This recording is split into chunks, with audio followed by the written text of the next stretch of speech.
comic book canon, so let's start the show.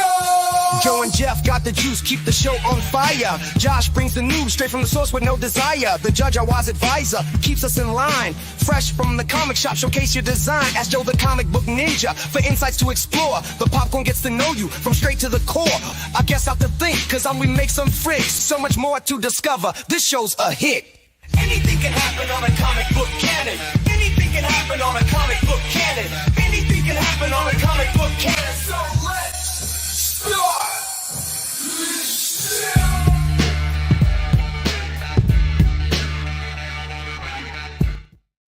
We are back. We are back. We are back. All birds all the time. Go Birds. We're not just back. The Birds are back too. Starting off the season with a win against the Cowboys. Obviously, it wasn't even in question. No. But great game. A little bit of a rain delay. A little bit of Weird game. some other liquid issues with the game. But we're coming back strong next week for sure against the Chiefs in our rematch from last year's Super Bowl. Now, I think our we got teammate here throwing this in our face. Congratulations on the win, Green Bay Packers. Now, I'm going to say that there's no excuse for what Jalen Carter did. I'm not advocating to spit in people's chests. However, he was baited, and Dak may have said something completely inappropriate that should not be said. He crossed the line. There are people who can read lips out there, and So I just don't care. I would spit on Dak Prescott too. Let's not go there. Go Birds! But I love nukes. Yes, this is our running logo. Go Birds. Damn, why is oh my God, these wires are out of control here, people. Here's the deal. Anything can happen on the comic book canon, and it will. It will. It always does. Anything. And we're very happy that you all are here. We had a nice week off. We want to touch on something somebody in the community has. We're just learning the actual facts about this. Brandon, aka Mons Comics, he had a fire, and I don't know the extent. Joe doesn't know the extent. Josh and the rest of the Canon crew do not know the extent. All we know is that there is damage. If there's any sort of efforts to help out, we are definitely going to be sharing that and participating.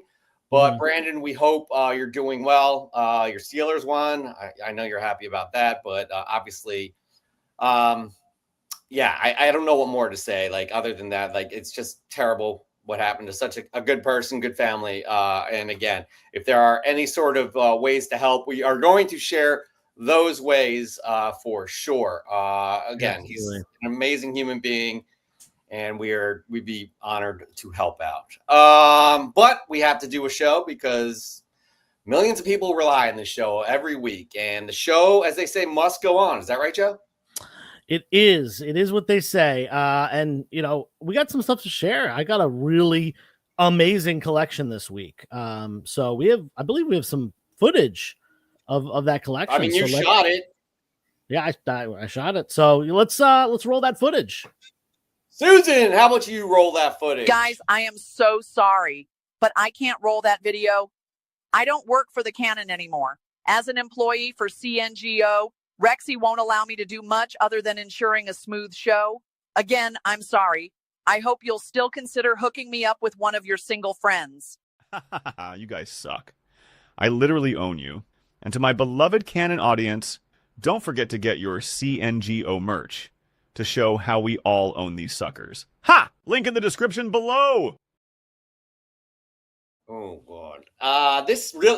When his chief of staff said that we are definitely going to feel the wrath of Rexy, I think we're feeling that. Feel a little confined. We're obviously not in charge of the show anymore. Rexy is, but as the sponsor and the owner of the show, CNGO, that's who we work for as well. Please buy the products, otherwise the Canon is probably going to go under. Rexy does not care. He's got millions and billions of dollars. So I guess we're gonna roll that footage, but I guess we got to move on to the next thing because it's okay. I brought some stuff for fresh from the comic shop. I think you're all gonna like that later in the show. But let's get into bringing on our news correspondent Joshua. And we've rebranded the whole news segment here to something that is more along the taste of who Josh is. So everybody, please enjoy the new opening segment for news and rumors.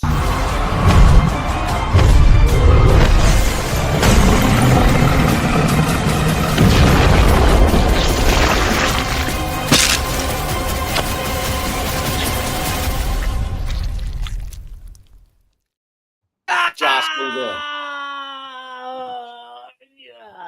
You loving that, Josh? I know you are. Right? No, he tried to rip his shirt off, and then he realized he couldn't. Well, I'm not gonna listen. I already have my shirt off plenty, and as you can see, full screen. I have it off right now. Just I'm That's picture of me anyway. big beat, Joshua. Yeah, I want to say two things. One, we skipped the episode issue number. No, we didn't actually. Dan De La Torre had a fantastic issue, and guess who forgot to put that together? Oh. All right. Well, yes. Second thing, I just want to say our thoughts and best wishes go out to Mon Comics right now. Like we said earlier, anything he needs, the community is here, and we will definitely be letting you guys know in the coming weeks if we can do anything to help out. So just glad to hear that everybody's okay and safe, and we'll go from there. Yeah, for sure. Again, hearts go out to Brandon and his family. Everybody is safe.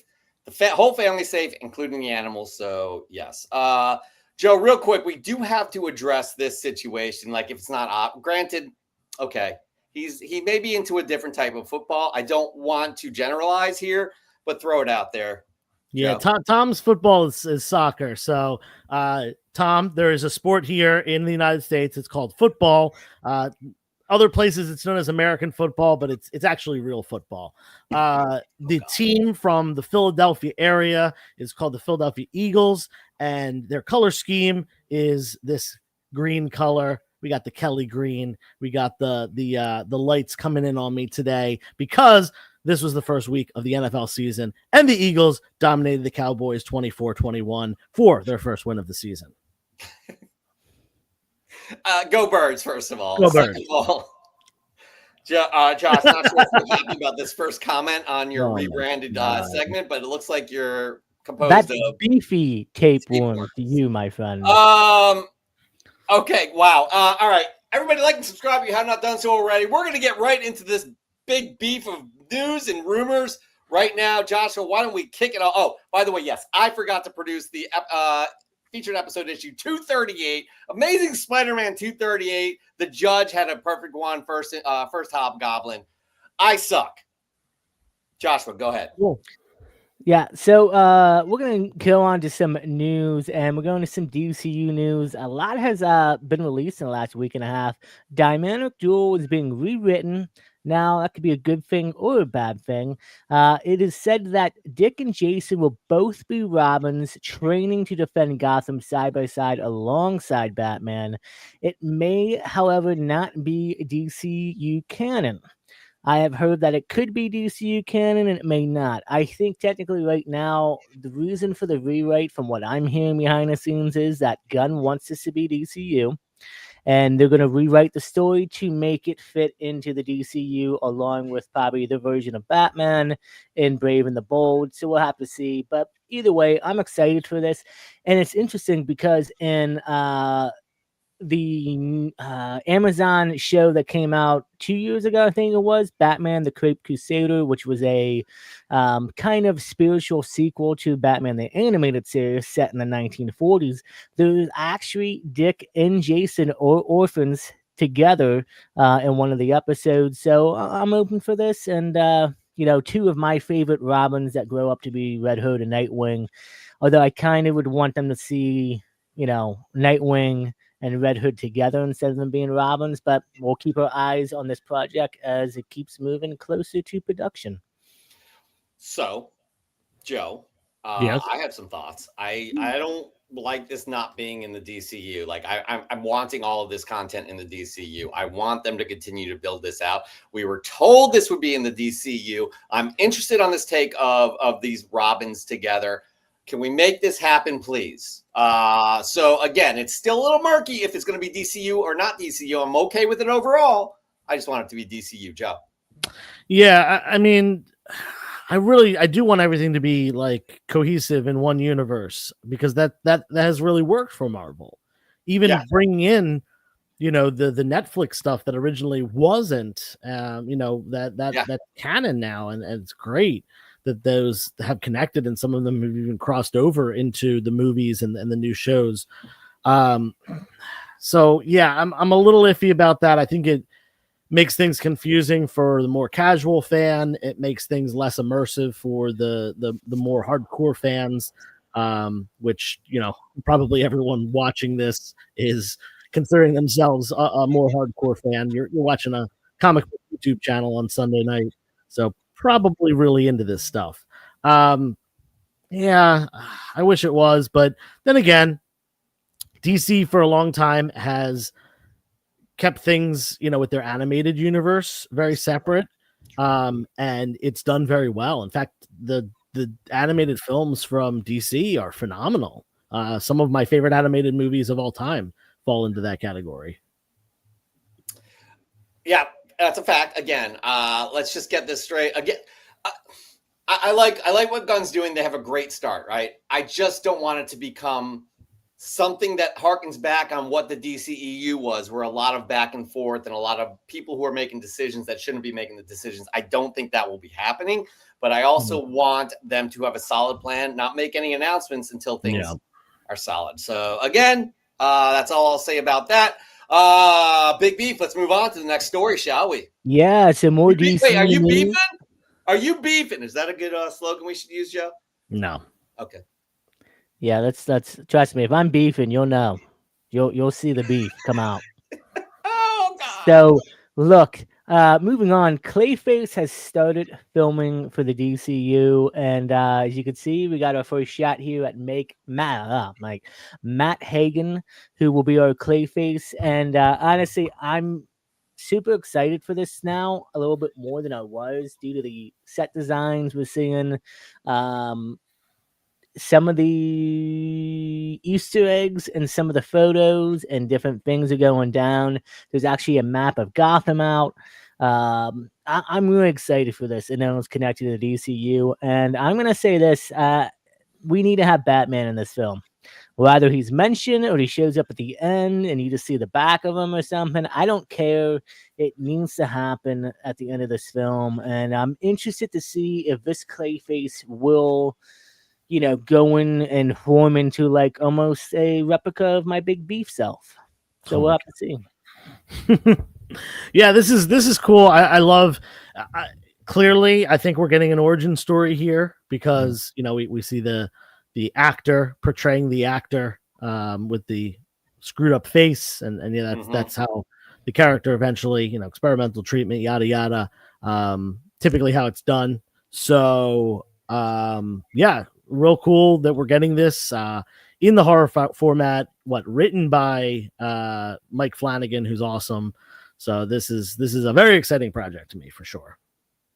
Yeah, I think it's a very unique take that they're going in the route of Clayface, very popular character from the animated series, and obviously before even the animated series. But again, really looking forward to it. I harken back on that annual Detective Comics Annual 1, I do believe it is, where they go into the origin of Clayface, and I'm very excited. And I do hope that they have Batman involved, but we shall see. We shall see. Ooh, which Batman, though? This is the DCU. Listen, it's the DCU Batman. Yeah. Listen, Matt Reeves' universe is not going to merge. It's going to stay its own thing. I promise you that, because I can tell you why.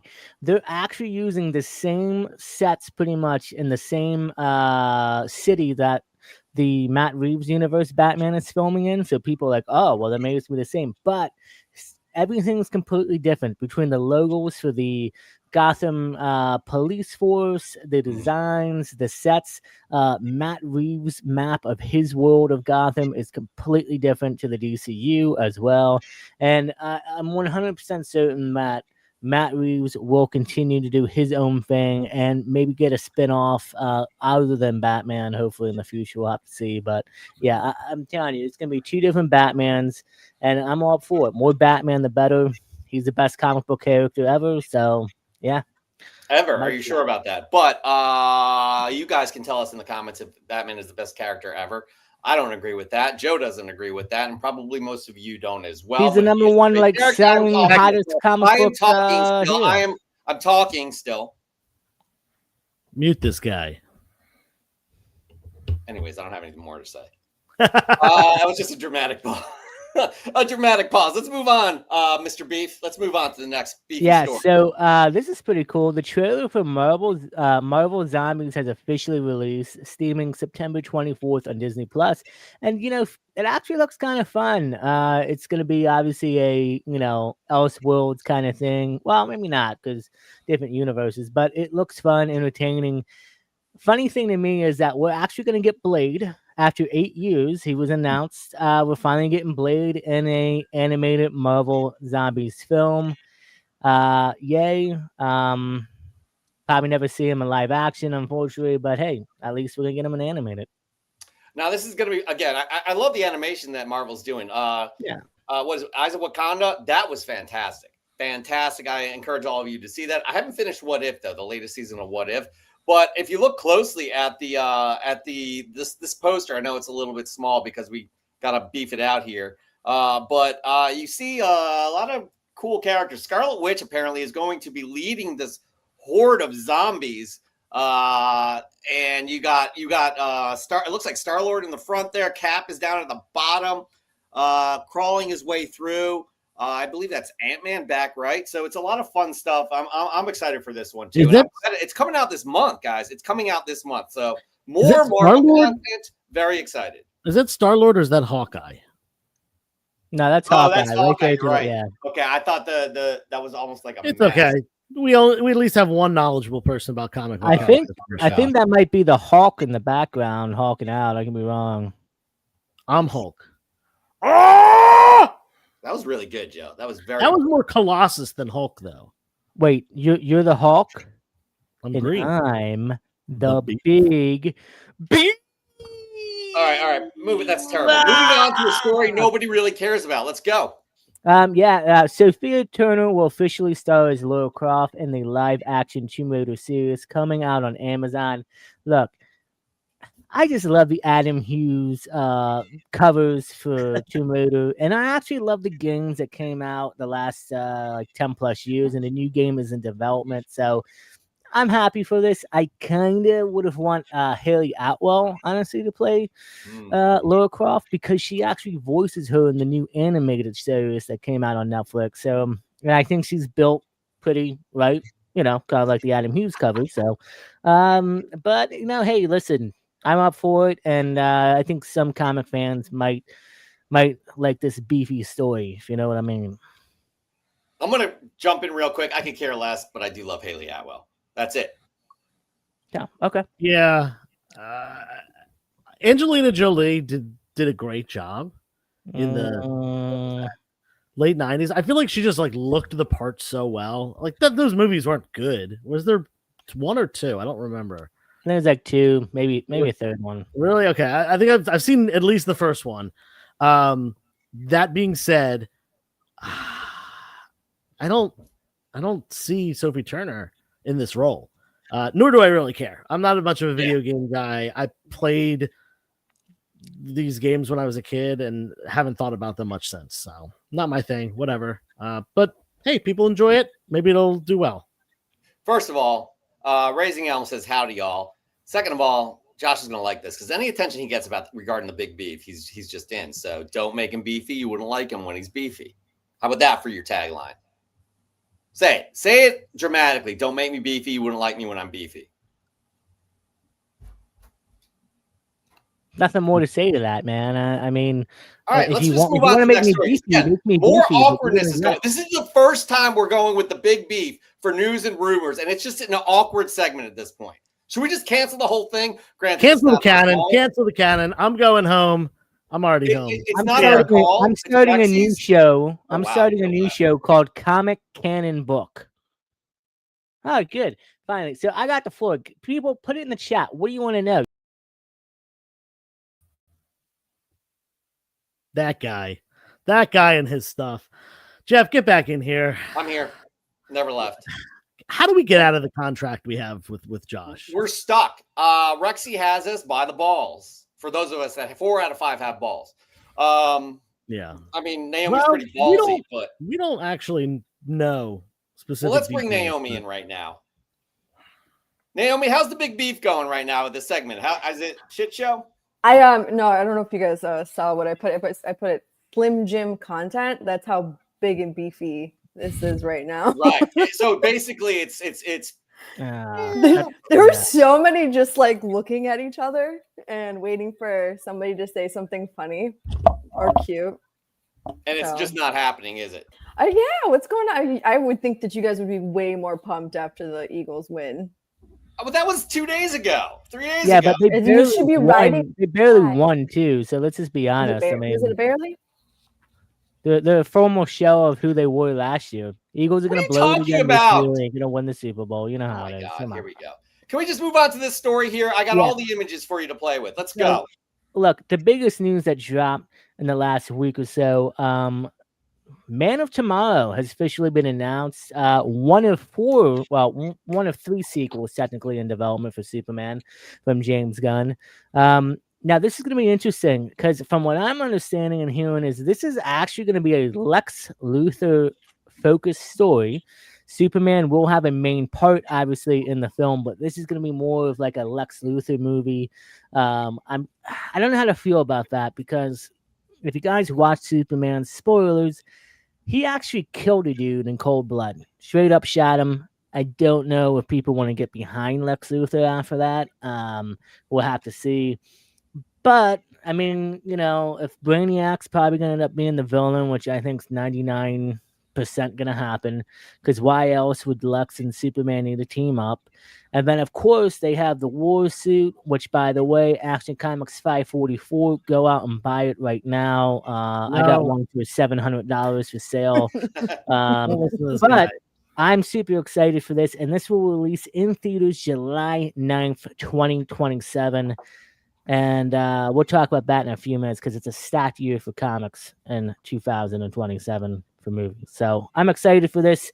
By the way, Peacemaker has been said that season 2 will actually lead up to Man of Tomorrow, and you'll see some characters rolling into that film. So talk more about that in the coming weeks. Not only am I super pumped that we've had a sequel announced already, I am super pumped that they already have a direction. And I'm even more excited that Lex Luthor has his army because that's the first time I was introduced to Lex Luthor. Well, that's not true. The Superman movie. But in terms of like when I started having toys and stuff, I had that Lex Luthor battle armor toy. Oh my God. Loved it. So very excited about this in general. Let's go right down here. Joseph, you're next. Yeah, I mean, so I liked Superman. I thought it was a great start to the universe. We've got this rivalry between these two characters clearly has already been going on for some time and was developed more in the show. I do think it's a little bit early for them to be teaming up, but at the same time, I could see a situation, think Hannibal Lecter, think Silence of the Lambs, going into the prison where Luthor's being held now and saying we have a bigger problem, we need your help, and that becoming the next step of this story. I can see it working out really well. I often do like it when a threat so big comes along that the bad guys, the good guys, the anti-heroes, they have to team up with each other. I mean, that's what worked so well in Avengers Endgame. Yeah. And Infinity War, it was everyone. Everyone was coming together no matter what their past affiliation, what their past relationships had been. This could really work. Again, I thought they would probably flesh a little bit more out, but this movie doesn't come out for about 2 years. So we might see some things in that time. We're getting a movie next year. We're getting couple shows and things here and there as well. So let's see what happens. Naomi, what are your thoughts?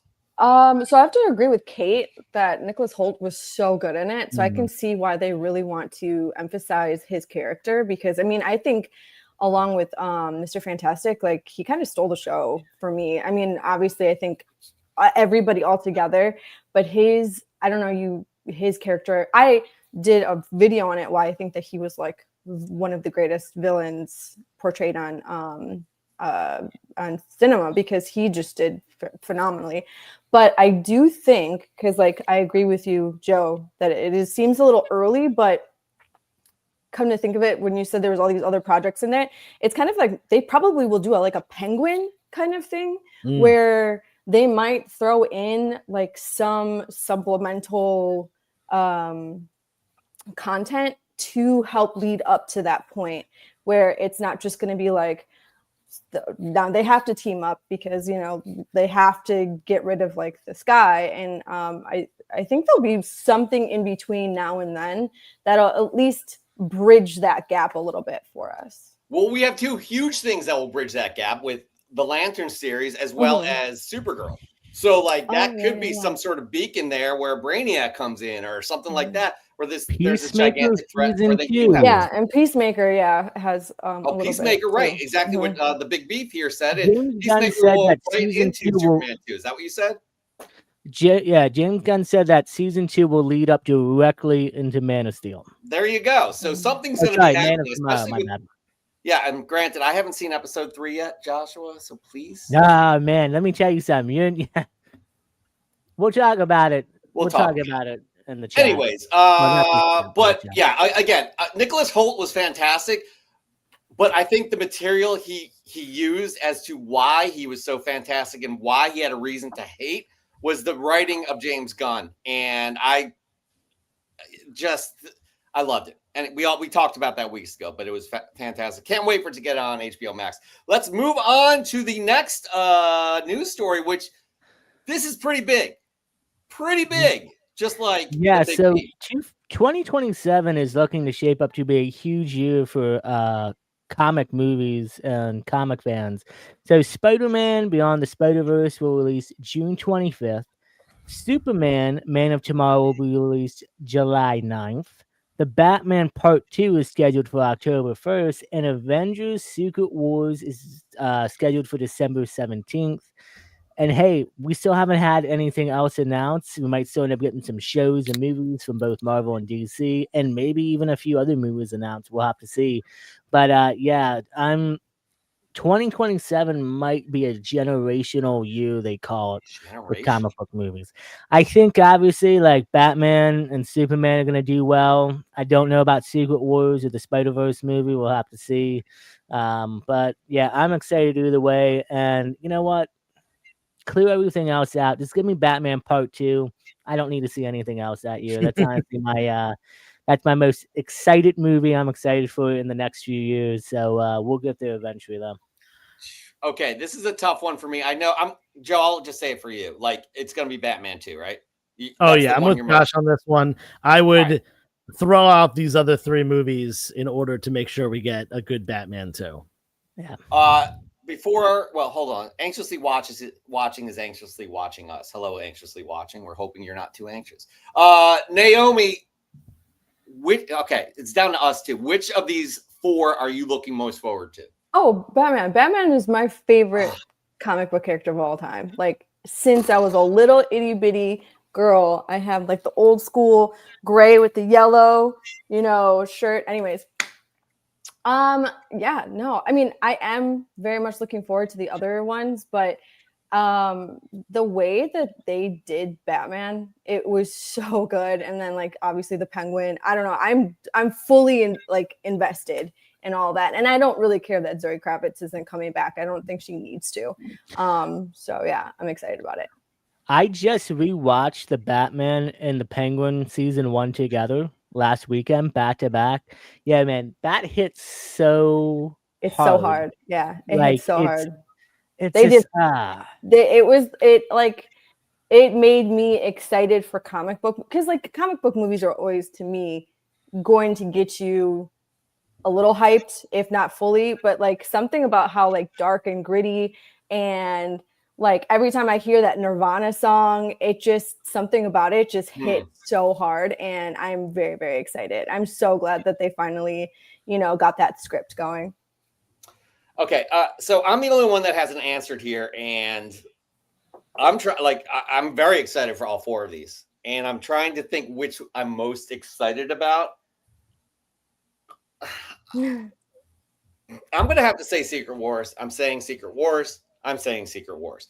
And you guys can't hate me for that, right? You can't, because this is a huge culmination that has a high bar. Like, obviously, Avengers Endgame is one of the biggest movies of all time, on top of the fact of how many characters they balanced in there, and they did it successfully. The Russo brothers. I'm excited to see how they top that. Topping that is insane. And it's all about the entertainment. Yes, Batman was a very good movie. Very good movie. It's not my favorite Batman movie, though. The Dark Knight is my favorite Batman movie. But that's dumb. That's a hot take for you? I don't think that's a hot take. I think a lot of people say Thank you. Everybody, let us know what you think in the comments. I honestly think that if you were to make a poll, which Batman movie is your favorite, that would always be number one. Listen, I'm not disagreeing with that, but if you made a poll about the greatest band of all time, the Beatles would win that, and I think they're very far down the list. I mean, they're my favorite band. So. Oh God, of course they would be, Naomi. I used to go to Beatle Fest every year in Chicago. But Joe, you can't hate people who say that Beatles are their favorite band, right? Because no, I don't, and I don't hate on Dark Knight. I love that movie. It's probably, but it's like liking the Yankees and Manchester United for you. It's not just too played out. It's not because it's popular. I just think that the Batman is a much better movie than the Dark Knight, especially a much better Batman movie than the Dark Knight. I don't agree with that. Again, we're getting some people in the comments. Let us know what you think. Immortal Scruffy says Batman all day. Raising Elm, aka Justin, says Secret Wars. Caleb says the Dark Knight is his favorite movie, a Batman movie as well. Nukes is saying Doom, which means Secret Wars, I'm sure. Everybody let us know what you think in the chat as well. Again, nobody's wrong here, and I love the fact that literally we're not getting into an argument with each other like we normally do, and we're respecting each other's opinions. I respect you guys so much. I can't stand you guys. All right, let's move on to, actually, we got Big Beef rumors here, don't we, Big Beef? Yeah, we do. Do we have an intro for rumors? And yeah, Joe, sing it. Rumors by Joshua. We got rumors from Joshua, the Big Beef. He's got the rumors today. Is that it? Was that good? Yeah, it was great. Moving on. My best. Okay. The Punisher will reportedly have a female partner to help him track and kill criminals in Spider-Man Brand New Day. And you know what? There's a certain red hair who got cast, and we don't know who she's playing, but what if Sadie Sink is, Frank's partner in crime here? I thought that was the rumor. I thought that Sadie Sink was his partner. Oh, for the love of God. Why are you trying to get her off the show? Come on. Wait, hold on. Did I just jump the gun? Josh, I'm throwing someone else under the bus isn't going to make us dislike you less or anything like that. Says the guy who steals comics from blind children. Okay. That never happened. That's Wasn't that never allegedly been corroborated. too? That was completely allegedly. Even though there are photos. Those photos were doctored. We know AI is very good at this point. Anyway, this can't possibly be good because girls can't be good comic book movie characters. So this movie should be scrapped at this point. Really love Sadie Sink. If she's in this role, awesome. She's a really phenomenal actor. Really loved her in Stranger Things and The Whale. Haven't seen her in anything else, I don't think, but she impressed me in those two.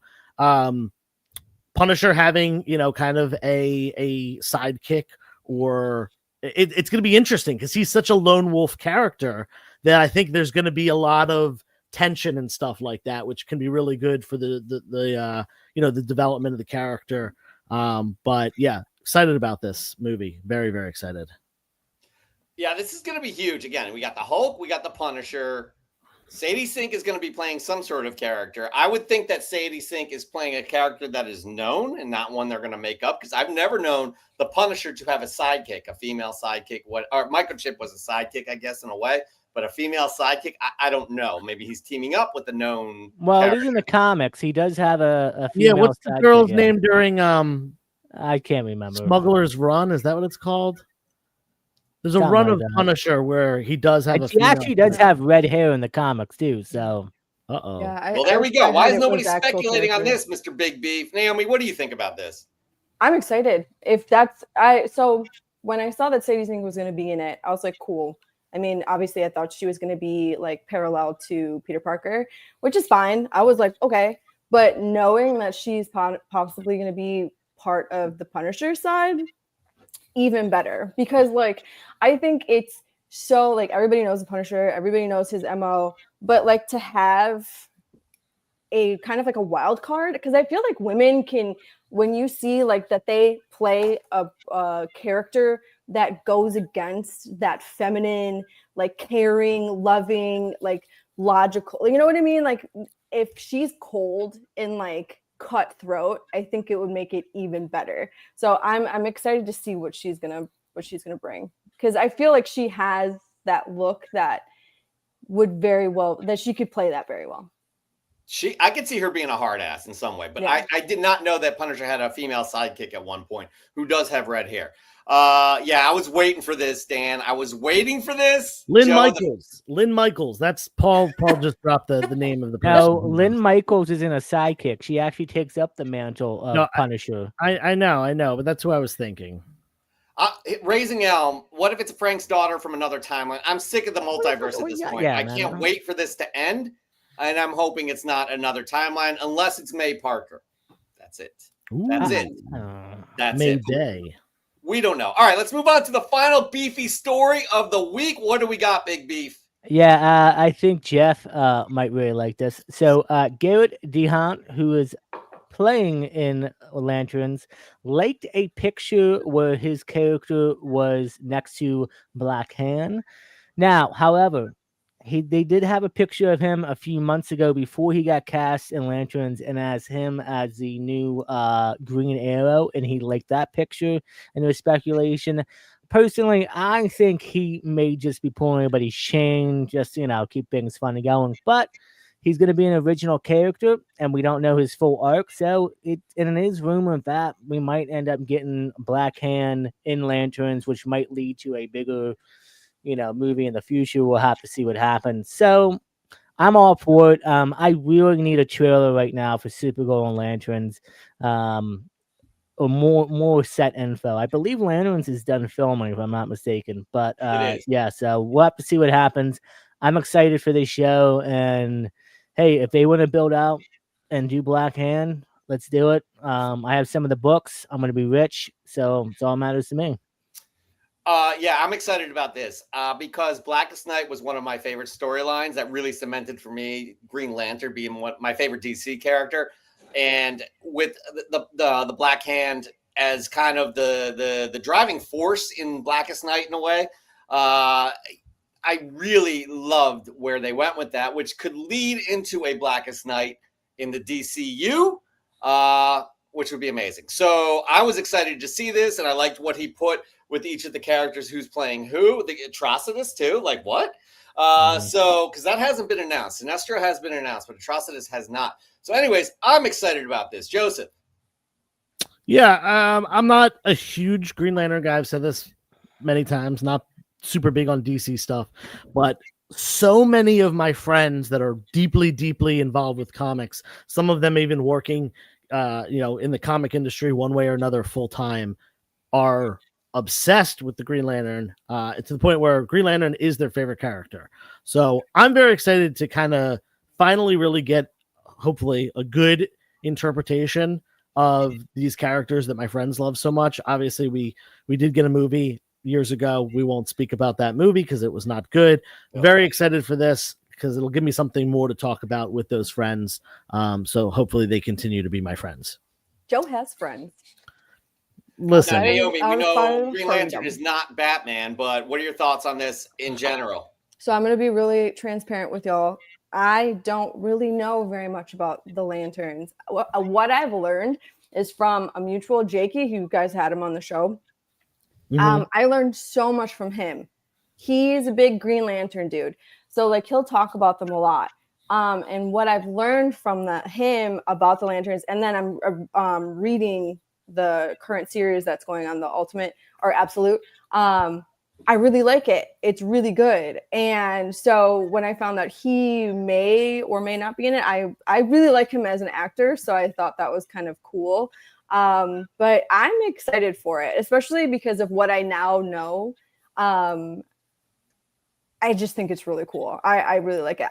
The movie, that's what kind of turned me off from even getting into the Green Lantern like story, because I was like, I don't know. I've never been a big fan of Ryan Reynolds, so I think that was always been a thing. But I am excited for this. I'm so glad you brought up Jackie. Again, an alumnus of the canon and a diehard Eagles fan like Joe and myself. Because he does an excellent job breaking down just the lanterns in general. Y'all need to be following Jackie. We got to get him back on the show again. Maybe when Lanterns comes out. Is it it's not January next year, is it, Joshua? Yeah, you. We're talking to you. He needs to be called. He goes by the Beef during this segment. The Beef. Direct me by Mr. Beef, please. All right, we're going to end this segment right now by actually just playing it one more time.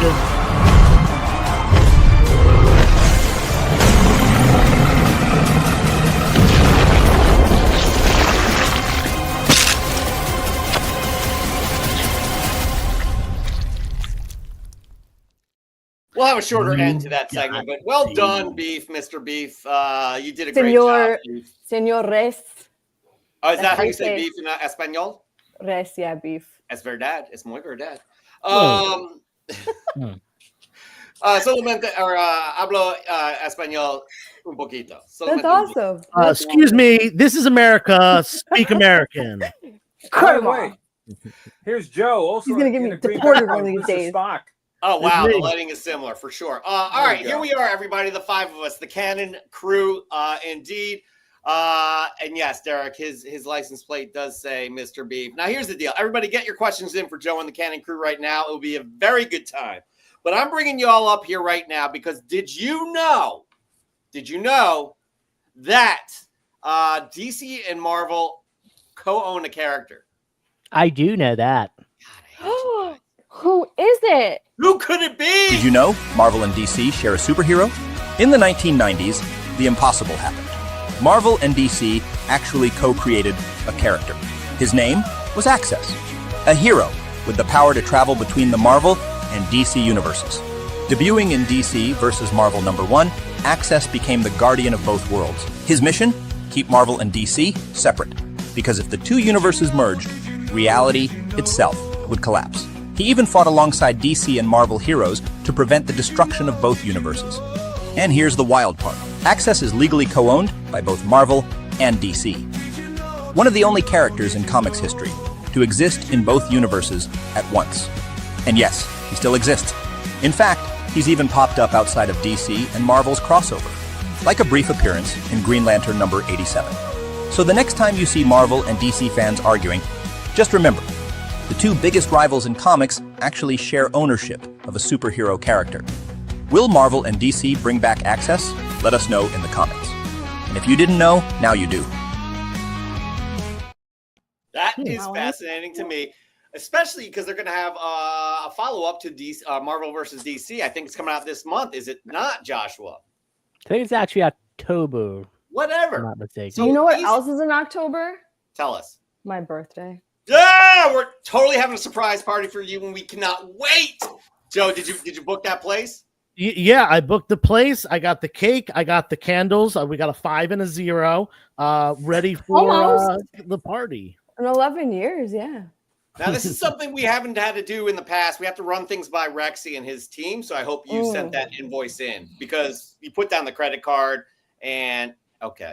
Moving on. Anyway, so I find it fascinating again that these two still own this character together, and it has appeared as recently as Green Lantern 87. I guess that's probably 20 years ago, 5 years after DC versus Marvel.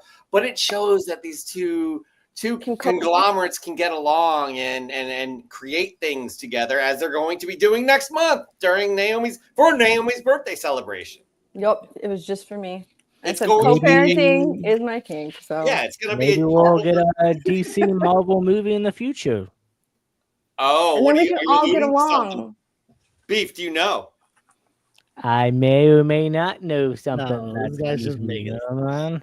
All right, we got to get through this show, everybody. Let's just get into that thing we call. Ask Joe, Joe. Ask Joe, and Jeff.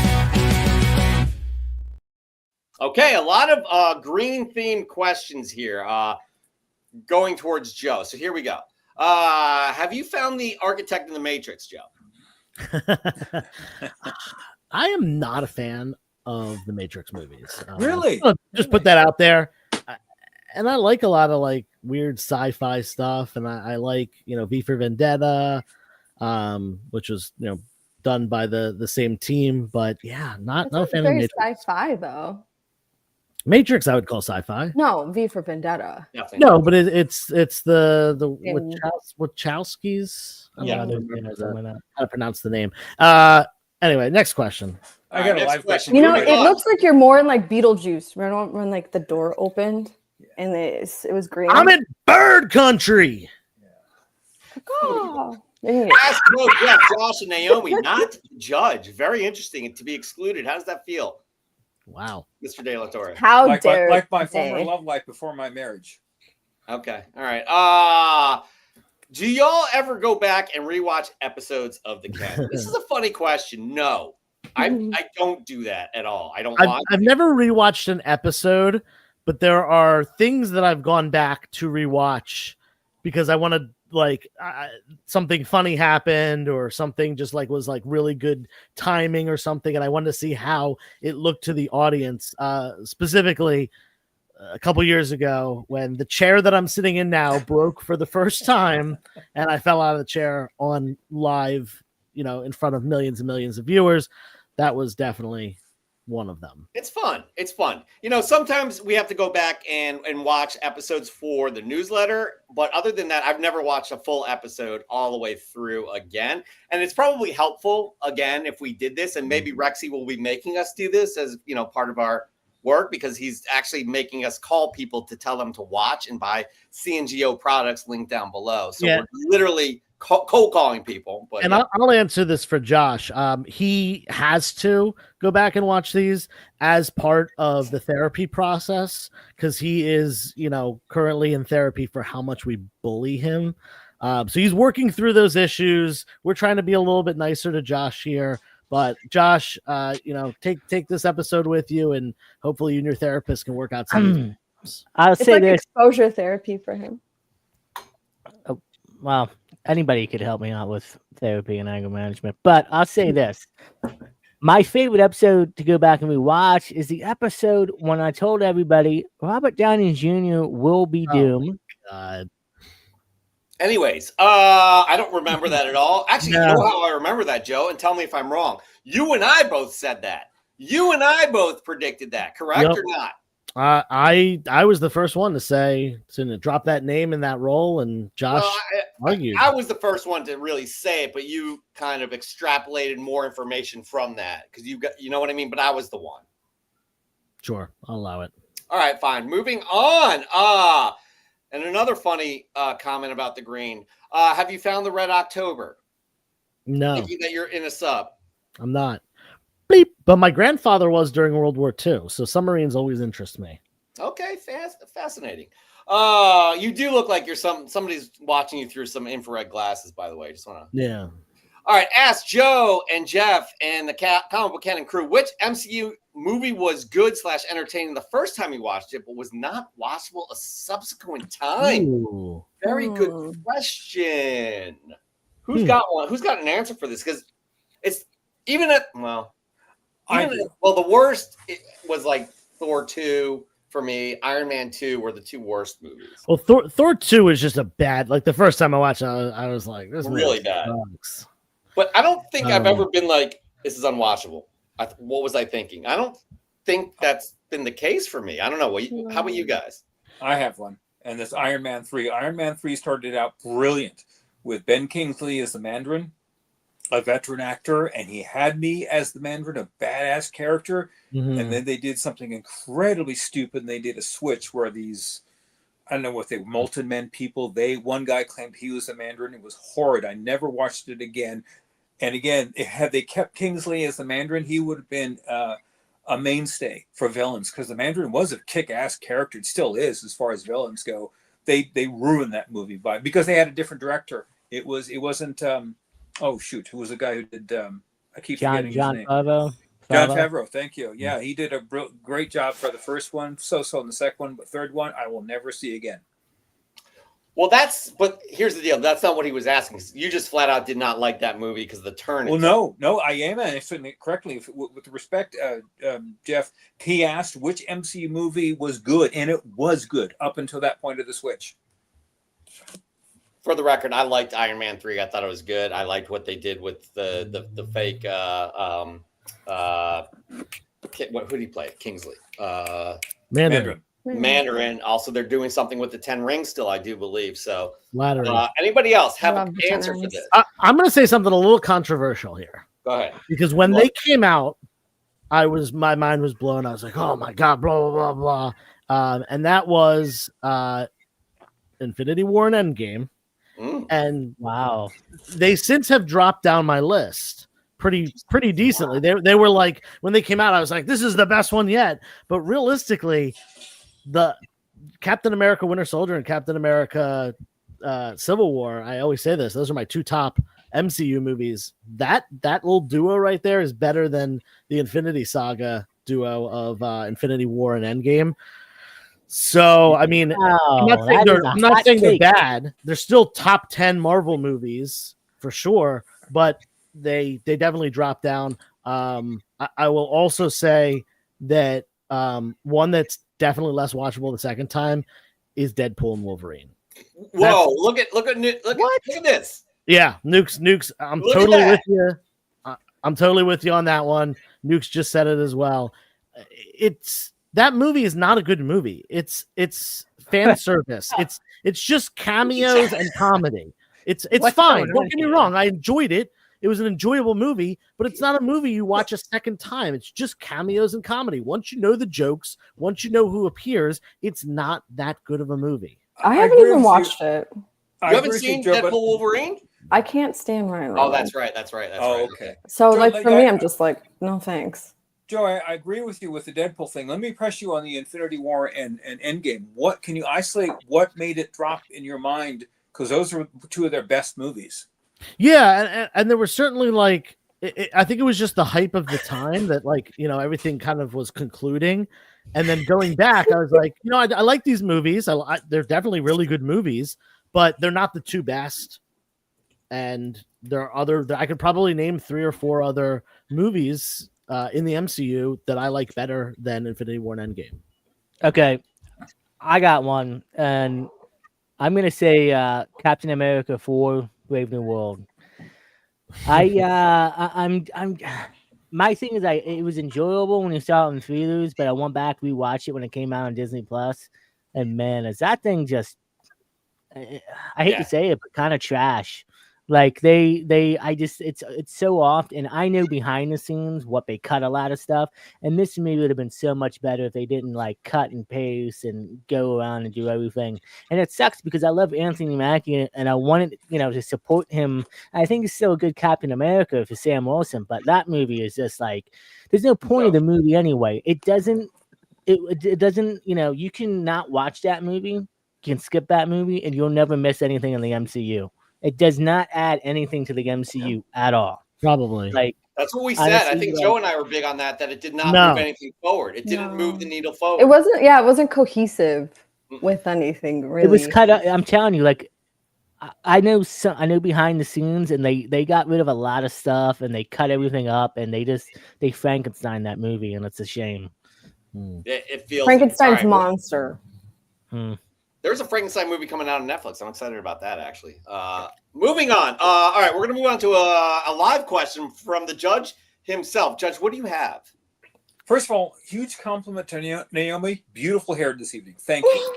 And I say this in the contrast with three other bald men who have no hair, so they've got nothing to complain about. But they're still handsome and distinguished. By choice. The three of us by choice. Can I just say that this is a lot of work? That is not. I am a little envious of that. Excuse me? I shave my head twice a week. Yeah, but we got good facial hair though. I mean, I can't imagine how much extra time I would have in my life if I didn't have to take care of my hair. Shave your head then. I will Yeah, not go do GI O'Connor Jane. myself. No, thank you. Exactly. This is like, I'm like, Anyway, this is my Yeah, Howard. you look wonderful. Was that your question, Judge? No, it's not my question. Just I had to make comment. So anyway, Joe, I know you've seen the video from Ryan from Automatic Comics, and Swaggle did a follow up on it, and it's getting worse for CGC. It's not only Banana Gate, which is the inner wheel swelling; it's now the entire case itself swelling. My only guess, and I think I commented on Ryan's video, that they're continuing to rush the process at CGC. It could be, and this is speculation on my part, that Blackstone is squeezing as much money as possible before they get out. I've always predicted that Blackstone will sell CGC at some point, and then that's a whole different world. Sure. What are your comments on that? Do you think, then you agree with the selling, and do you think that they're rushing the process? Because they're doing something wrong. They're doing something very, very wrong. Yeah, CGC, since the pandemic, since the comic boom, CGC's quality control has significantly declined. That's going to happen to any company that grows so exponentially like they did during that time. And the census count and, the wait time for submission, it shows what happened to that company during that time. It's very obvious. Now, it's not good. It doesn't look good. It's annoying for collectors that one thing's done well the first time. It's annoying for dealers and comic stores that now they have to wait to get that product reholdered or regraded or whatever it may be, and it takes their money's tied up for longer and so on and so forth. I will say one thing though: CGC does a very good job of fixing problems that they create. It is their problem that they create, and I'm not excusing that, but they do a great job customer service wise of fixing those problems. I've had no issues with getting things fixed. I have a lot of friends that have the same thing. So while their quality control sucks, their customer service does make up for it, but those problems really shouldn't be there in the first place. Yeah, it's pretty sad actually what it's come to, and the fact that that's becoming a lot of it's becoming. I mean, Dan, this is why you asked this question, but it's kind of becoming their MO. Things that are really just and also on top of some of the decisions and things that they've done again in the past as a collective, it just hasn't looked good on them since the Blackstone acquisition. So sure. It's sad because about 10 years ago, they didn't have this problem. It was exactly. a solid reputation, a company you could absolutely rely upon. They built such an incredible reputation, and it all came crashing down about 5 years ago.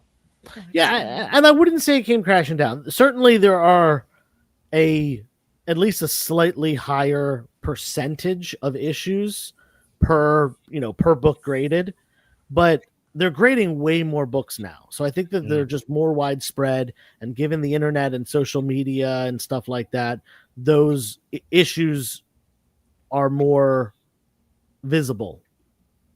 So I think there's a lot has to do with just them being more visible and more talked about and more widely spread now than, I think those issues definitely existed before, because I had issues with CGC prior to then.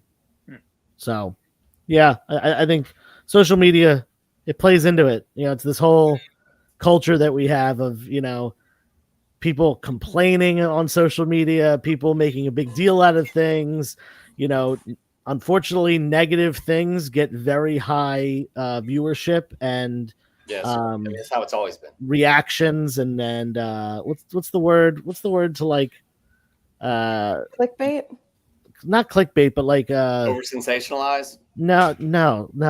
What's the word for Go Eagles? Engagement. That's the word I'm thinking of. Negative stuff often gets better social media engagement. So everyone is going to make a big deal out of small issues, every issue, instead of just calling CGC customer service to be like, hey, this book has the wrong label on it, or this book was graded backwards, inside out, and sideways, or you didn't grade this book, you just sent it back to me raw. Normally back then, I think that would have happened more often. Now you see, YouTube videos sensationalizing these problems. That's a good. I'll end on this because you're right about that. I hadn't considered that. Commentary shows like ours didn't pop up until around 5 or 6 years ago. So that those issues like that wouldn't have been revealed as they are today. Yeah, for sure. No, it's definitely been more of a thing in the last 5-6 years. There definitely were comic shows, obviously, prior to the pandemic, prior to the comic boom, but they were certainly fewer and farther between, and most of them were more small community viewership kind of things. I will say, when it comes to stuff like that when you do put your complaints on social media, it holds them a little bit more accountable, because now it's very public. So I would say that it's like a double-edged sword, where it's like, yes, there's this whole bad thing, like especially with like cancel culture. I know that's like a big thing, but like I also think like holding these companies accountable for doing things like that are not acceptable. Like, you're paying for that, Yeah, that's an excellent point. I feel like if you're paying for something, you're supposed to get what you paid for. And if they're not doing what they're supposed to be doing, and like how you said, it's been an issue even before the acquisition, then they're obviously not fixing the issue.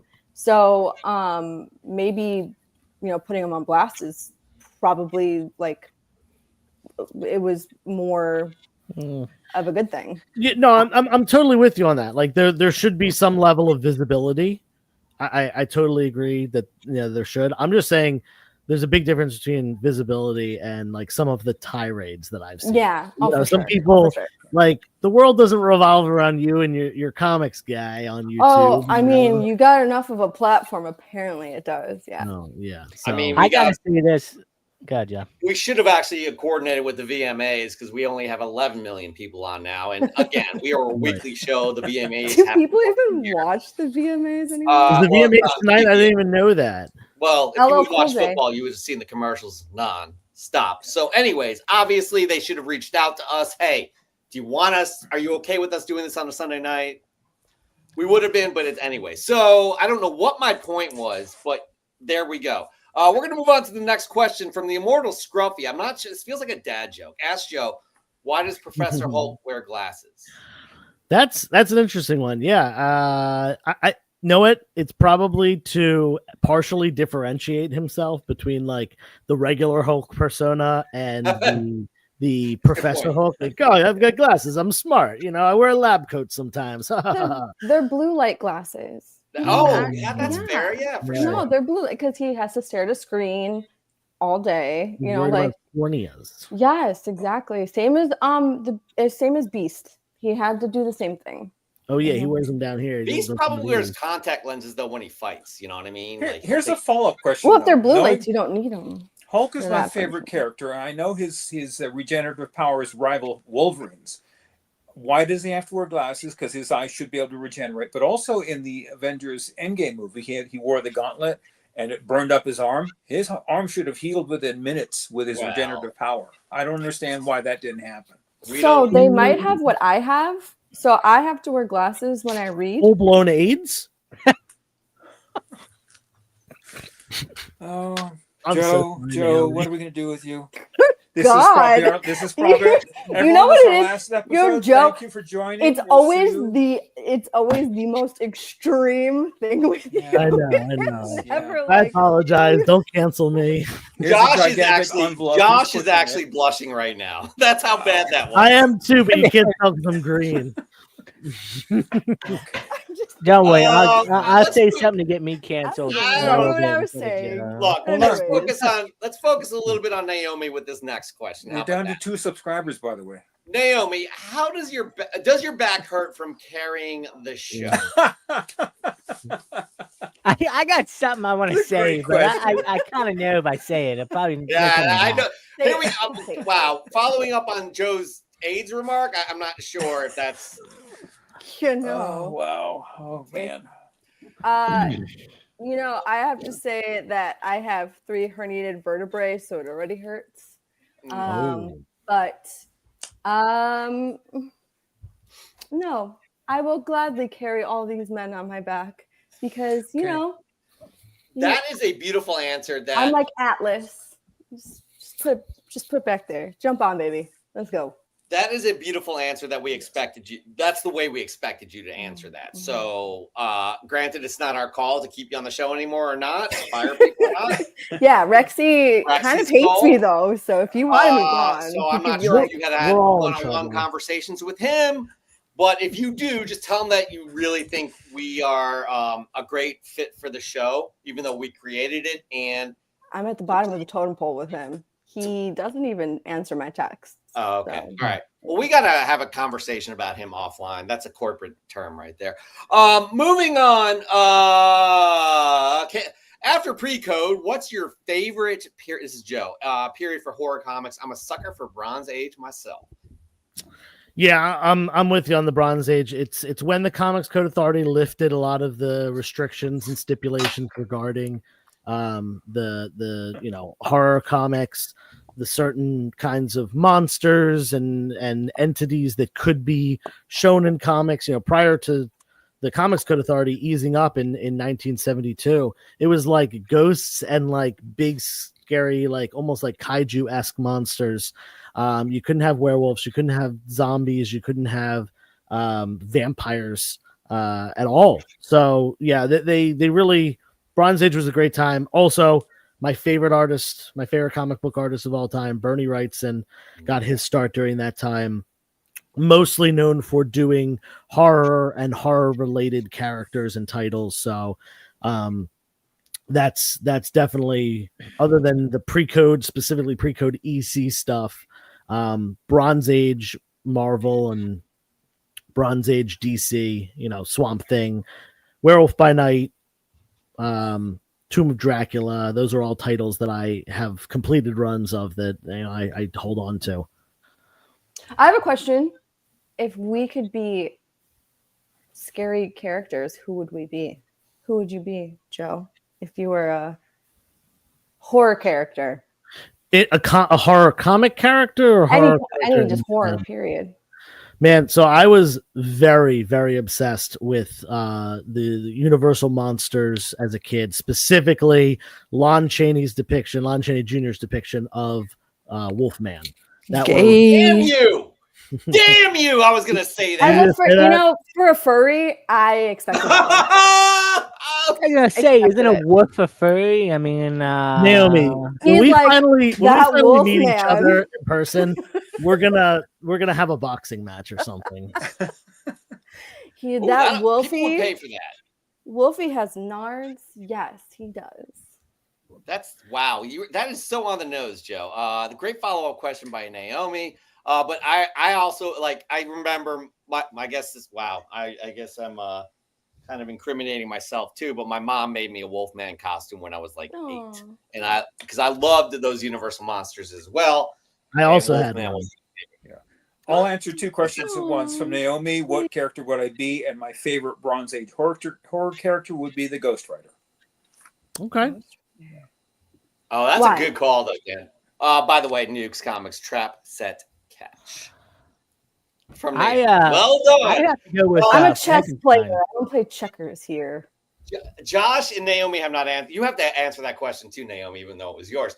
So, Josh, you go. Yeah, I remember watching the Universal Monsters black and white. A lot of younger people aren't going to remember this, but I remember going to Blockbuster on a Friday, Halloween time, renting out a couple of movies for the weekend, and I always just loved watching Frankenstein from the 1930s in black and white. And so yeah, Frankenstein would probably be mine, because Big Beef wasn't around back then, but I mean, Frankenstein was big and kind of beefy in a way. So he was. Yeah. If you've ever watched Young Frankenstein, you'd know why. Very good. I mean, you can always pull up the scene on your phone and show us. Dan knows. Dan gets my reference. Dan always gets my references. By the way. I'm just throwing it out there. I would be Swamp Thing. The Thing. Really? I would, because I would love swimming. I'm a water baby. I love being in the water. So I would love that, knowing that. But like taking people down and like watching them drown, that would be fun. Oh, note to self: never go near a body of water with Naomi. We're playing horror characters, so I mean, like, might as well, That's true. do the one. Yeah, I'll tell you what, that just shows us more about you, and that right there. That's Joe. That's Joe. That's Joe. That's Joe. Whoa! And Jeff. We're gonna change we're gonna change that song to the Cannon Crew. I do want to bring up again. We brought this up at the top of the show. Kate, thank you for reminding us. Not sure if everyone saw Mon's Comics. Brandon had a house fire. There was a comic community chat working on aid if anyone wants info. Yes, we would like the info, Kate. If you have that right now, we can't really check that live. But we did say that we will be forwarding and participating in any sort of help we can. Brandon is outstanding guy, great human being, fun to be around.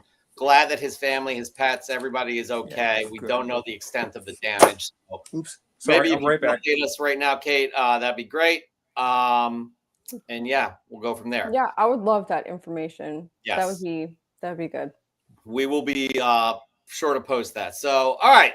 We will move on with the show. And Kate, if you could update us, that would be great. But now that the judge has left, it's just time for his segment anyways, where we have a ruling from the bench where he tells us what books to be on the lookout for. He definitely hit on one out of like 4 of these segments, and he hit big on that with the Franklin Richards. But this one is a little bit different, but definitely Marvel related, actually Secret Wars specifically.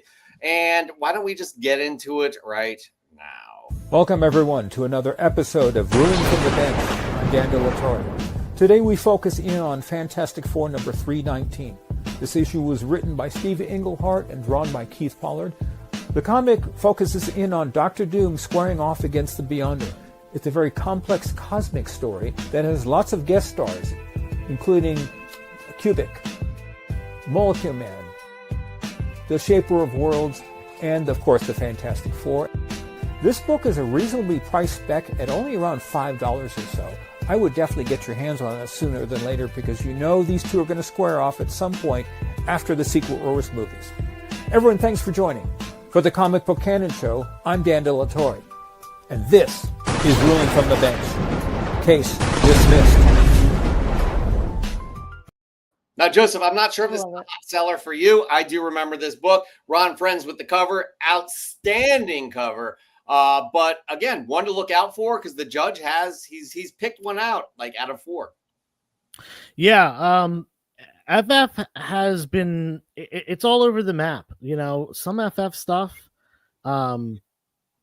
does very well, and the movie definitely has helped. But yeah, specifically, I don't remember that issue ever being a real big seller. So maybe it's sounding like the judge is onto something.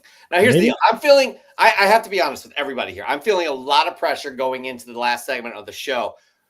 Joe has Chinese food waiting for him. Oh, God. Why are you telling everyone what we're saying in the private chat? What did you order? Yeah, I want to know your order. I want to know your Chinese. I thought you said let's tell people I have to hustle through because I have Chinese waiting. I didn't say tell people. I just said let's go. I got sorry. shrimp lo mein waiting for me. Oh, my God. Shrimp lo mein?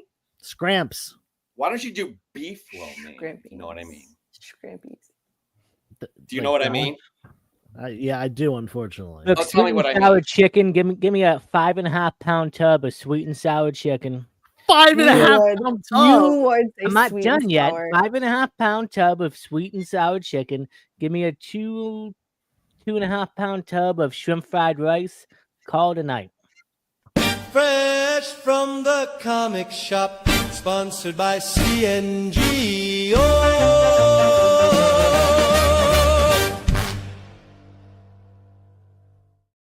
All right, we got to rush through this fresh from the comic shop because we have Chinese food waiting for Joe. With that said, I'm going to talk really fast going through this whole segment.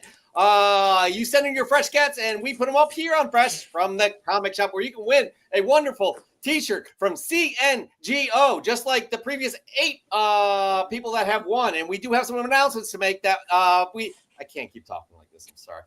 We do have our August winner, so why don't we get into that real quick? But before we do, we look for 3 pieces of criteria when you do post fresh from the comic shop. Make sure you tag us in the picture, use the hashtag FFTCS as well, and we will post them on the show. Some people do more than 1 submissions. We will only take the first one from you, so please be specific which one you want. Brandon here won the first month of January. We got Dr. Plagueis the second month here. In February, we have SuperCrossFit.comics for March.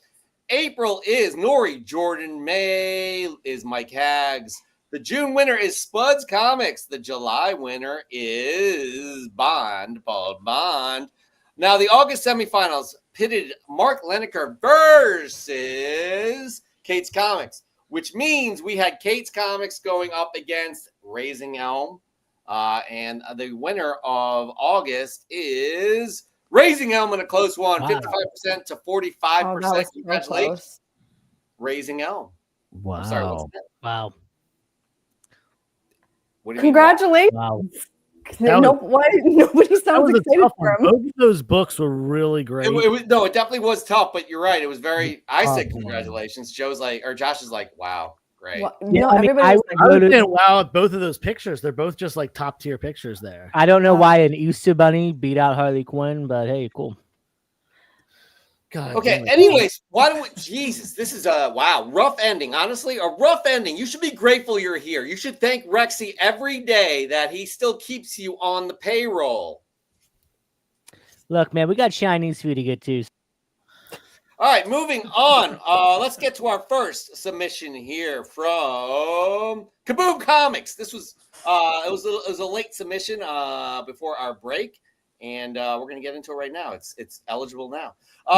Hey, comic book fam and community. It's been a while since I posted fresh from the comic shop for our friends over at Comic Book Ken.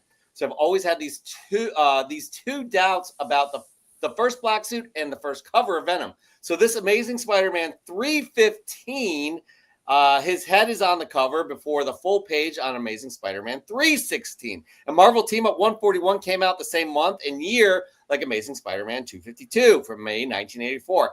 I sent these bad boys a few months back, just happy to have what I feel is the first cover and one of the first black suit. Enjoy, everyone. I think we're all in agreement here that Amazing Spider-Man 252 is the first appearance of the black suit. I know we had that conversation a few weeks ago, didn't we?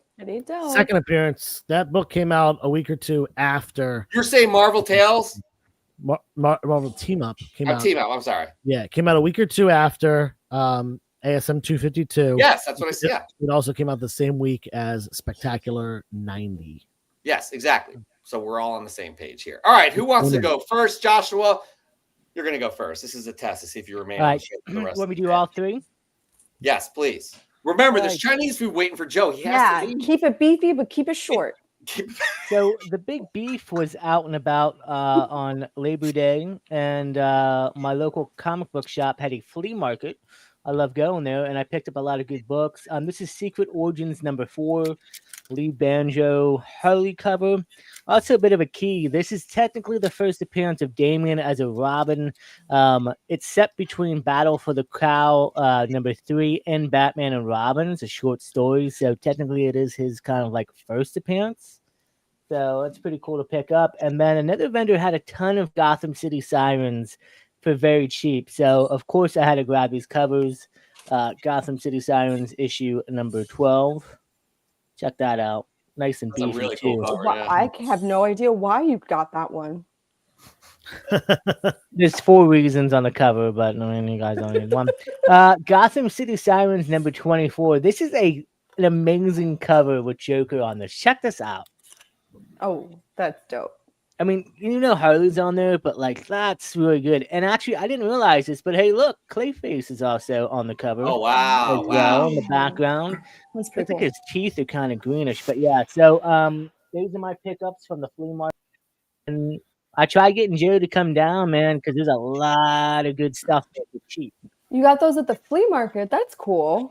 Well, It's a it's market. called the Labor Day flea market, but they cut off the parking lot and for Captain Blue Hen Comics. It was about like 8 to 10 vendors set up there. That's cool. With different toys and collectibles as well and comics. So they do that for Labor Day and Memorial Day. So pretty cool. Well done.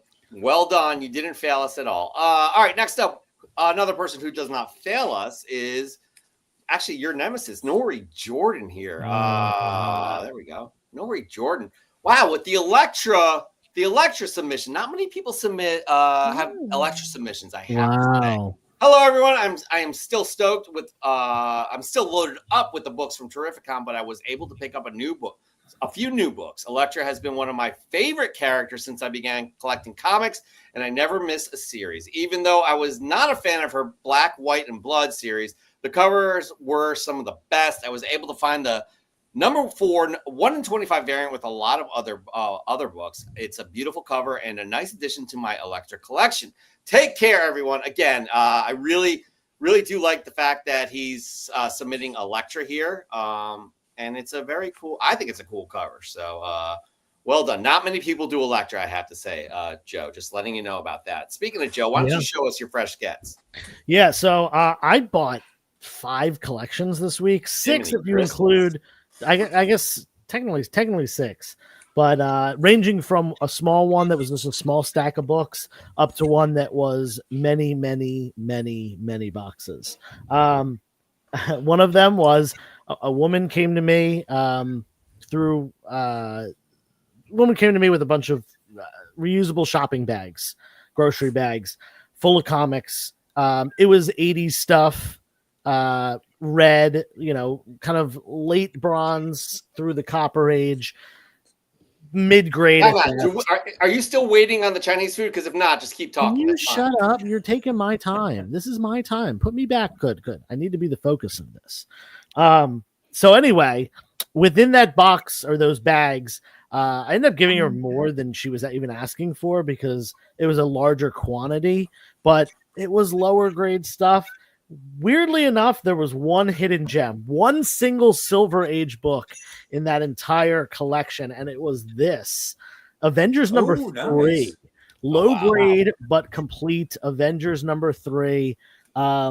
This actually already sold in my claim sale this weekend, so this is going out to a new home, but really cool book. Single digit Avengers, can't beat that.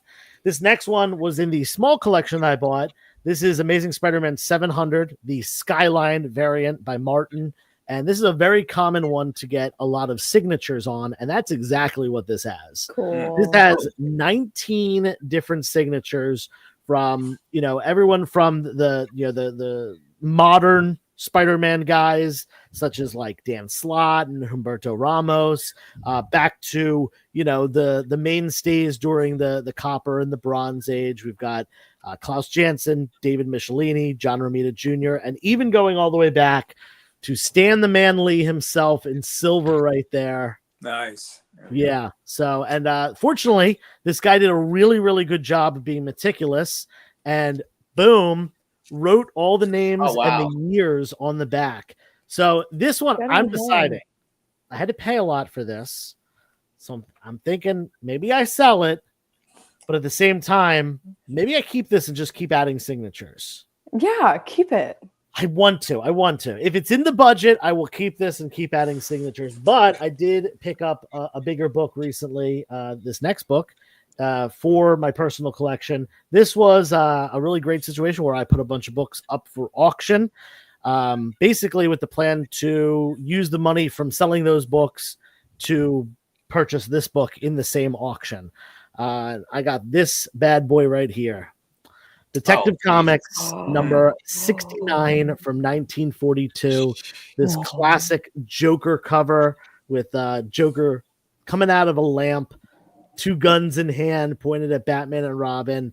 1942, early detective. A low grade, but a solid grade, 2.5. That's nice. It has off-white pages. Yeah, 2.5 off-white pages. Jerry Robinson, my favorite Golden Age Batman cover artist. And this goes very well in my Golden Age Batman collection. How much? I love that. Fantastic for sure. That's a great get right there. How much you want for it?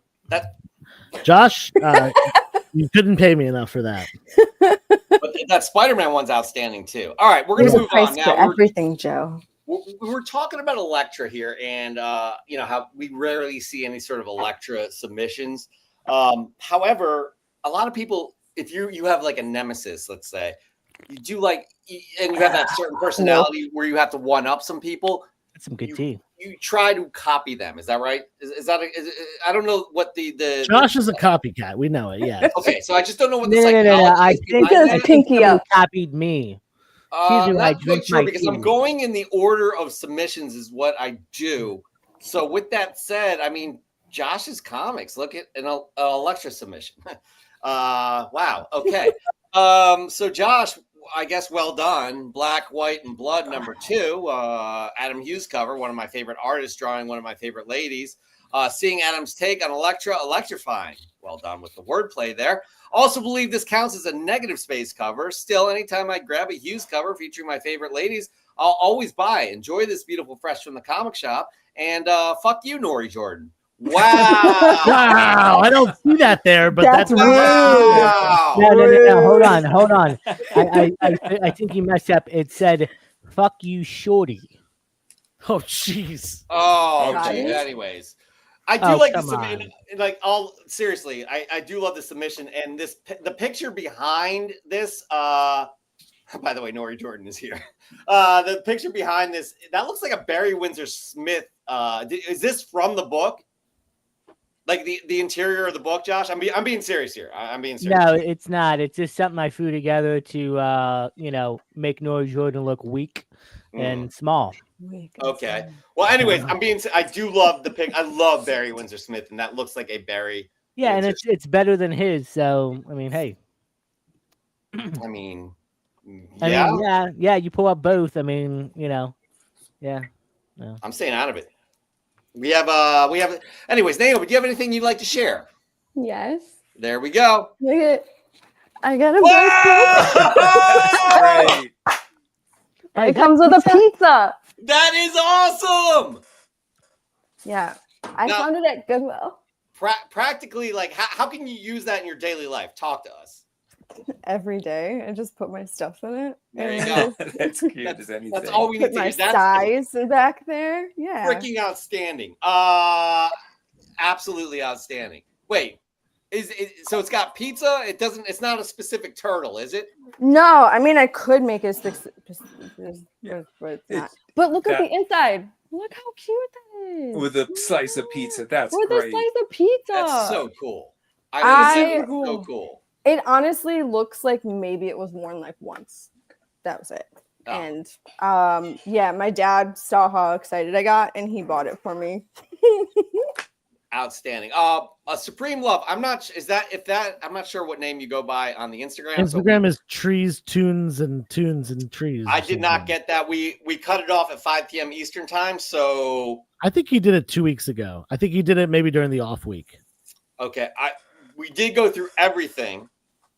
Well, You. But did you messed up, tag Jeff. It's them in okay. the picture? Did you tag them in the picture? That's the important part. Yeah, so if we didn't do it this week, we will have it for you next week for sure, and it will count for next week. I'm not sure what Kate is referencing, but I don't know, Kate, if you found some beef in your house or if you're just saying that in general. All good, Supreme. Just hit us up. Make sure you tag the picture. All right, moving on. Oh man, I am so out of sorts. That is a awesome book back right there. So next up, we do have we have Raising Elm, by the way, who is not eligible, but geez, this submission right here, everybody. This submission, I mean, come on, with Jesus, Justin, my God. Howdy, comic fam. The last few weeks we've been absorbing. Oh, here we go. Absorbing content than we normally do, i.e. animated shows, movies, and video games. Doing a twip to the WCS. That's anyways. I decided to flip through a long box of Batman comics, and I made an obscure discovery: Batman and Elmer Fudd. This was a thoroughly enjoyable weed. And I waffed at the subtweet references to other Looney Tune characters. Set in a darker environment, I highly recommend reading this book. Go hunt for the Wascally Webbit because it's Webbit season. Much love, comic fam. All right, that was fun right there reading it, but look at the imagery here was amazing with the rain in the foreground. It's freaking outstanding. That's awesome. Yeah. That's Really cool. Weird crossover, but really cool. Very weird crossover, but I love how serious that. I love it tone is so right much. there. And huge credit to you, Jeff, for reading that as is. Yo, it's not easy. It's definitely not easy. I'm like almost crying from how funny that was. He's awesome, but you're not eligible, unfortunately, because this could have gone far. By the way, People are lucky that wasn't eligible. I will say. That's the thing. That's what's crazy about it is Justin sometimes tops himself every month through because he's always in the final 12. But man, anyways, Mr. De La Torre, do you have anything, Judge? Yes, I do. Real fast here.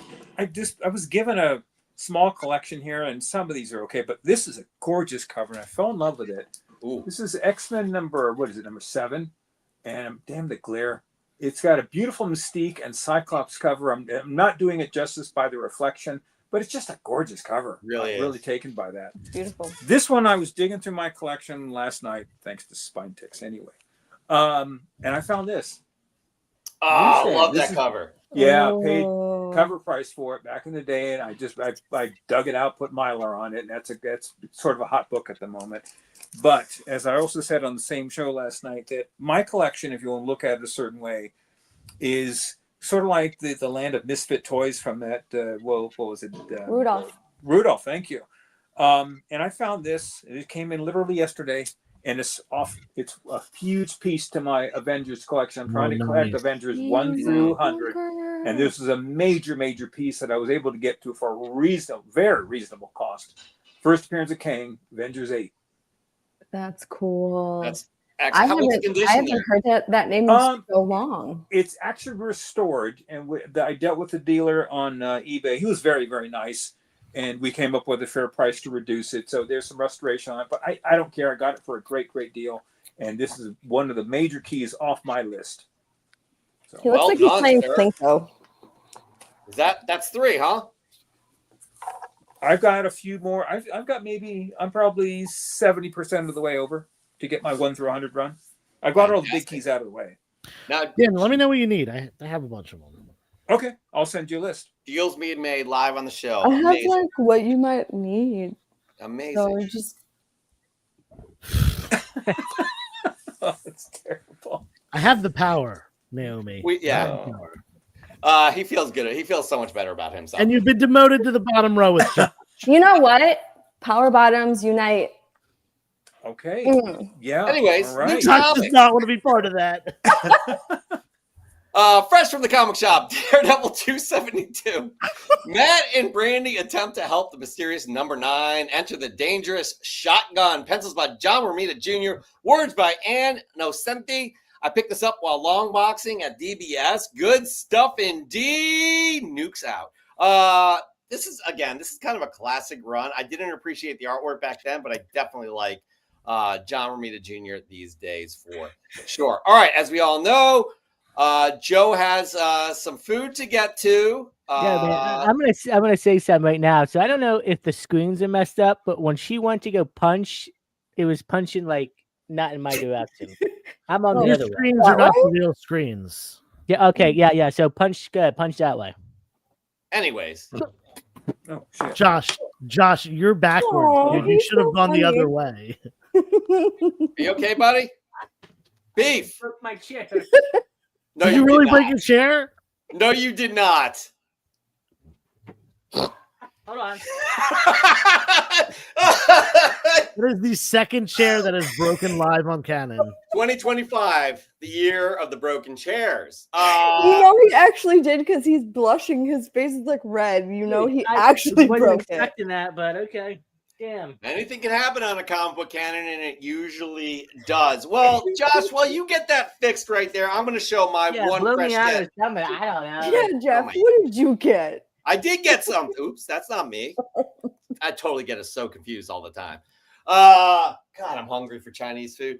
I actually stopped by my local comic book shop, and it's like, you don't have anything in your pull list. It was a new guy. Who the hell is this guy? But I did. He called me when I was on the way home. I'm like, bro, I'm not stopping by. But I did get one thing because I definitely wanted this. I forgot to put it on my pull list. It's the new Batman series right here. And I have not read it yet, but my God, you know what my favorite thing about this cover's awesome, but my favorite thing is the new Batman logo. I just love it. The old school look right here. It just feels fresh and fun. I can't wait to read that for sure. So I love that. And I'll pick up the rest of my books probably next week and maybe show some stuff off as well. All right. Wow. Big Beef is still beefing.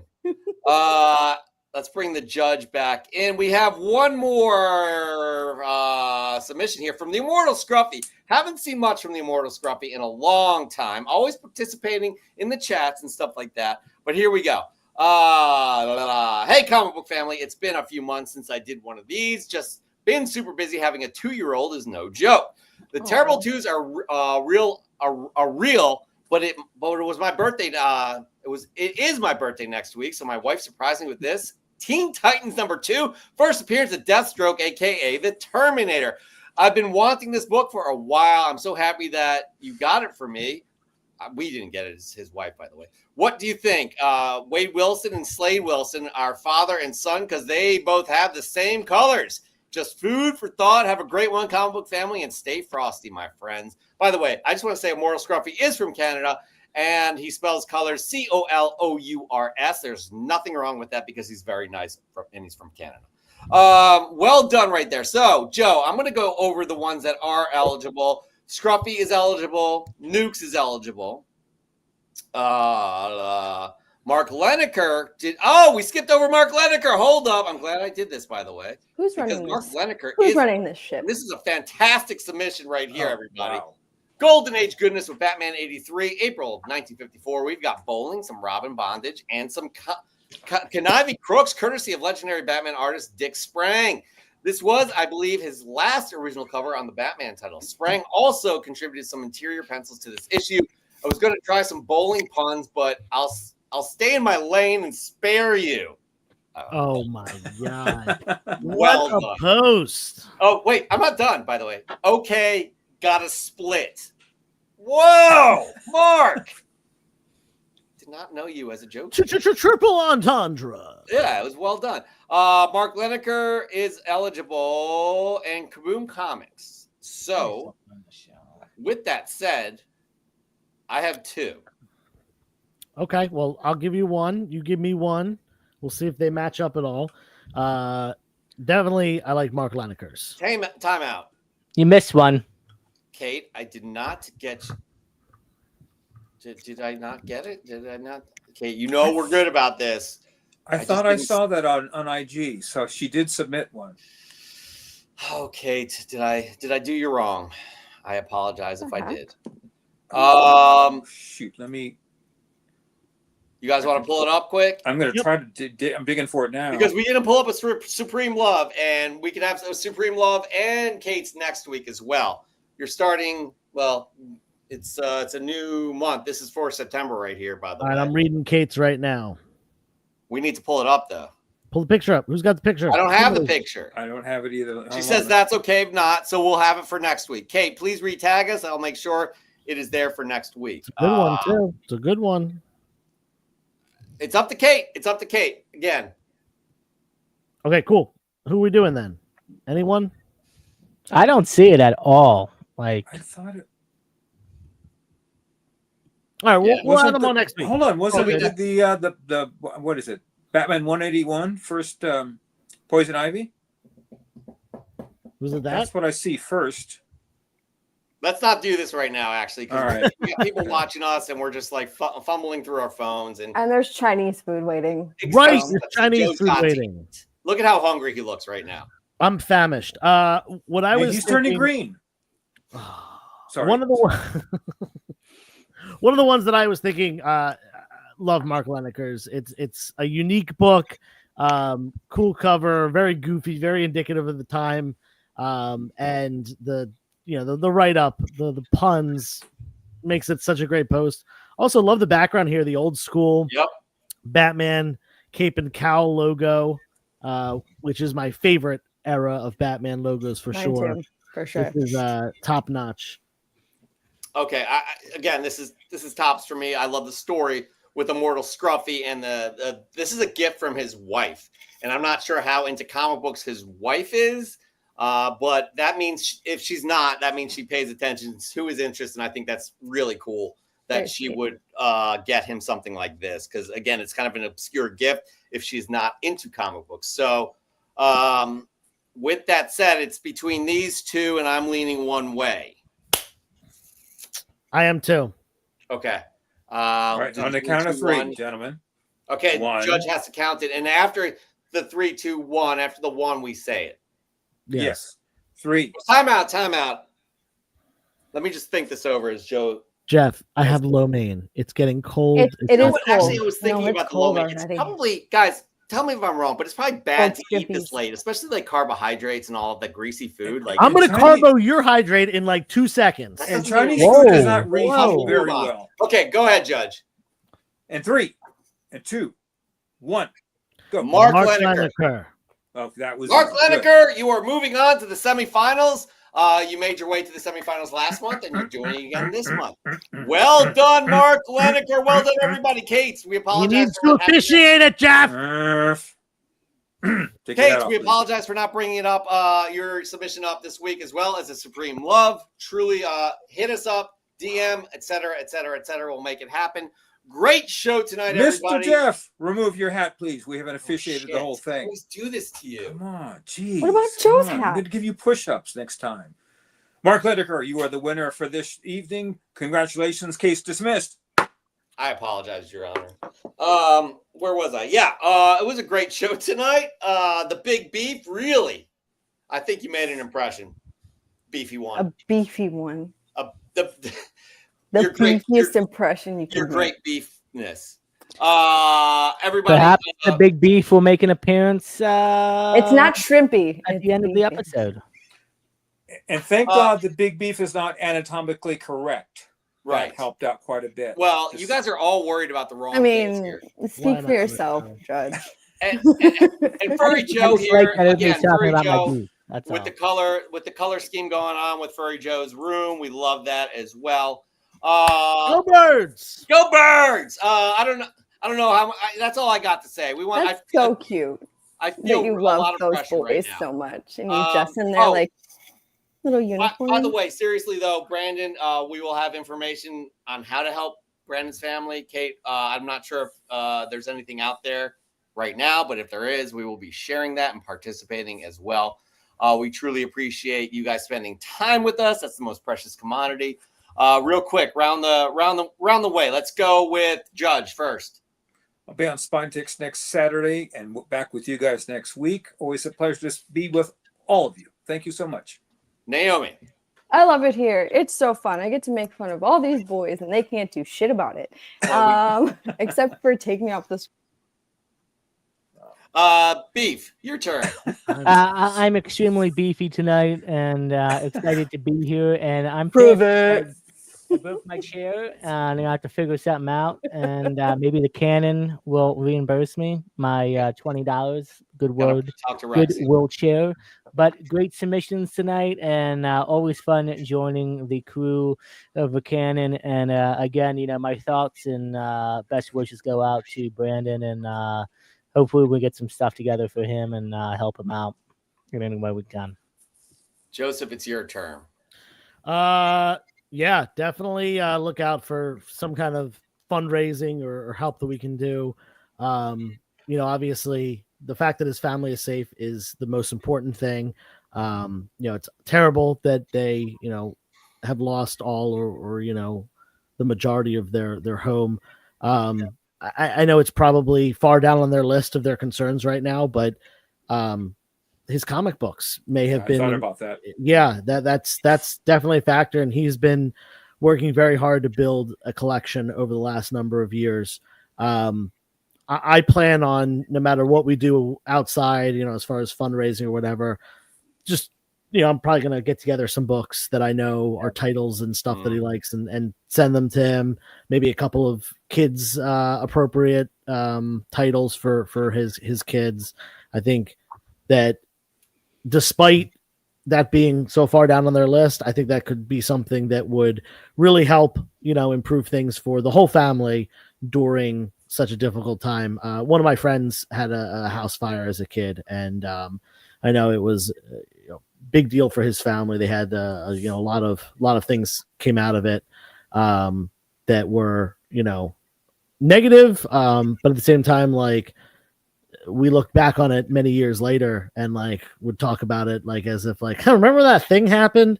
So hopefully this is something that they can rebuild from and be stronger as a family. That being said, I've got a couple things coming up next Saturday at my house. I'm doing a dollar bin sale.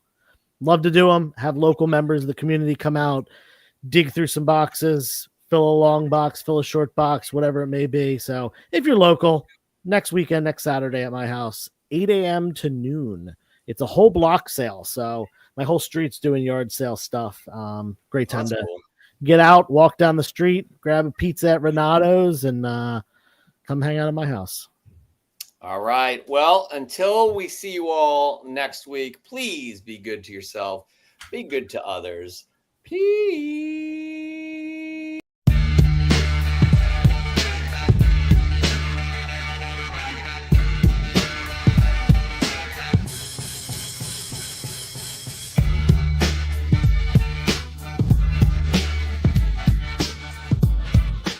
No, yeah.